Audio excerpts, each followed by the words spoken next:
2 weeks, that is all that separates high school teams in our area from playoff football. The pressure is building with playoff spots and seeds on the line. It's late October, folks, and that means we have some incredible Friday night football action for you. Thanks so much for joining us this morning. I'm Connor Smith. We have Week 10 highlights from 3 different leagues to show you this morning, including some big-time rivalry matchups and even some huge upsets you might have missed. So what are we waiting for? Let's get to the tape. Let's start off in Hampstead. The Topsail Pirates hosting Ashley. These teams entering the night tied in the Mid-Eastern Conference standings. The Screaming Eagles will get things going right away. Jackson Eller hands it off to Jalen Brewington, and he takes care of business from there. He is out of here. A 60-yard house call by the senior on the first play of the game. Ashley's up 7-zip. On the very next drive, Topsail trying to respond. Eli Hebron takes the snap, launches it up toward Nick Cross, but Joshua Healy, he's got other ideas.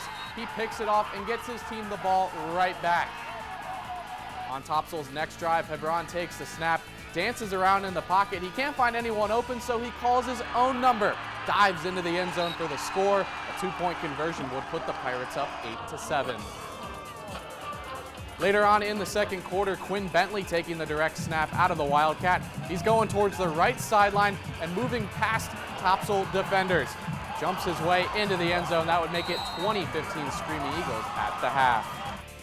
Ashley with win number 7 last night. That ties their win total from last year. Another successful season for the Screaming Eagles. They wrap up the regular season back in the nest next week. They'll host North Brunswick. The Pirates will travel to Laney. Over to Leland, the Bucks and Scorpions going head-to-head. 2 more teams side by side in those conference standings. North Brunswick trying to get things going early. They've relied on their ground game all year. Some smoke and mirrors in the backfield, but Asher Lindbert has the ball. He is magically in the end zone. Too easy for North Brunswick. They're up 7-0 with some little trickery to get things going. Laney putting together a good drive. Ellis Williams finds some room to rumble, but he is popped right there. That's a personal foul. Tack 15 yards onto the run. Later on in the drive, Colby Little stepping up in the pocket, tries to throw one downfield, but Nari Brown is there waiting for it. He makes the grab, celebrating with his teammates, and now celebrating with some sizzle on the sideline. And it's Jonah Campbell, his quarterback. He's going to keep it himself, trust his legs, and why not? They take him all the way to the end zone. North Brunswick up 14-0 after that run. What a game this one was. Laney ends up winning by 3 points in overtime, 34-31. Colby Little hit Jordan Tunn for the game-winning score. Laney improves to 4-2 in conference play. Next up, South Brunswick and Hoggard meeting in Wilmington last night. A decorated senior class for Hoggard honored before the game. These guys have amassed a 49 career record coming into the night. And win number 41 got going right away. First drive of this one, senior QB Andrew Hubbard gets the start, and he dances his way in for 6.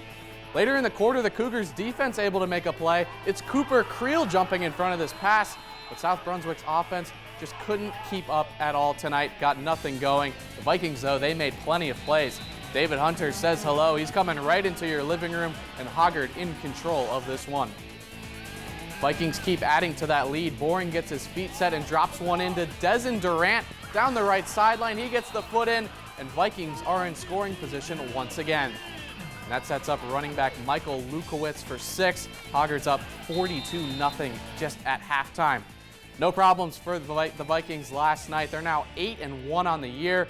One last stop on the regular season train before hopefully another deep playoff run.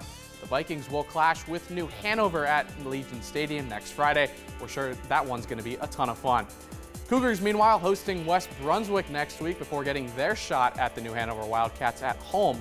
That one will be on November 7th to finish out the year. And those Cats on the road last night at West Brunswick. Hanover looked impressive in last week's beatdown of Laney. Could they keep things going tonight?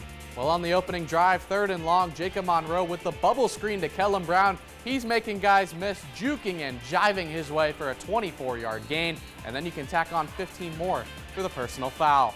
That sets up Marquise Higgins, squeezes the mustard. He goes right up the gut for an easy 12-yard touchdown run. 7-0 Cats at that point. And speaking of mustard, he gets some right there. Josiah Barton doesn't like what he's seeing on this play, but he gets away from trouble and finds a wide open Nick Graham down the right side. This 35-yard throwing catch gets West into scoring range all the way down to the 12-yard line. And that sets up Barton keeping it himself for the 1-yard score. We're all tied up at 7. And West Brunswick celebrating. They probably didn't expect this game to be all that close, so they're just going to keep on pushing. 3rd and 1 from the 46. Javonte Daniels just needs 1, but he's going to get a whole lot more than that. Look at him pushing that pile for 16 yards. Defenders desperately trying to stop him. He never ends up going down. The refs end up blowing the play dead. The drive would stall, but a heck of an effort right there. And how about spooky season living up to its name? West Brunswick with just its 2nd win of the year, a 24-21 shocker last night. They knock in the game-winning field goal with less than a minute to go. So folks, this means Hoggard has clinched the Mid-Eastern Conference Championship for the 2nd straight year. Shout out to head coach Craig Underwood and his Vikings. Coming up a little bit later this morning, lots more Friday night football action. We've got Waccamaw Conference highlights and a big rivalry game in Duplin County. Don't go anywhere. Welcome back to Friday Night Football. Let's get you out to E-Town. East Bladen hosting conference leader Whiteville. Both of these squads coming off double-digit dubs. Whiteville's already up 35-0 in the 3rd quarter. Zay Best looking for more. He runs it from 12 yards out down at the 2. Leighton McLean, he's got his back. He dives in for 6, and the Pack are up 42-0. Eagles head coach Robbie Priest tells quarterback Keyshawn Kemp, "Hey kid, let's make something happen here. Consider it done." Kemp goes around the corner, picks up speed, and is gone. 66 yards to the residents. Trust us, he made there. Hard to see through the sideline. They are excited, though. Can't blame them, but they're still down 35 points. And here comes Whiteville. They have just been on a roll recently. Cody Rice getting some work in. He goes 11 yards down to the 5-yard line. Man, he really wanted the end zone, though. Well, according to Mick Jagger, we can't always get what we want, but this time it happens for Rice. A 4-yard touchdown. He is pumped. It's 49-7 Whiteville. And speaking of pumped, you're going to want to check out this hit. On the ensuing kickoff, Torian Cogdell disappears, then reappears, and he is bulldozed by Sam McBride. What a hit by him. East Bladen unable to finish out the season above 500 for the 2nd straight year, but the Wolfpack looks sharp, and they will need to carry that into a massive home game next week. They will host 8-1 South Columbus. That one will determine who wins the 2024 Waccamaw Crown. Stallions will be coming in fresh off a bye. Man, we are excited about that matchup. Over in Burgaw, Pender hosting West Columbus. The Patriots trying to bounce back from last week's loss at Whiteville.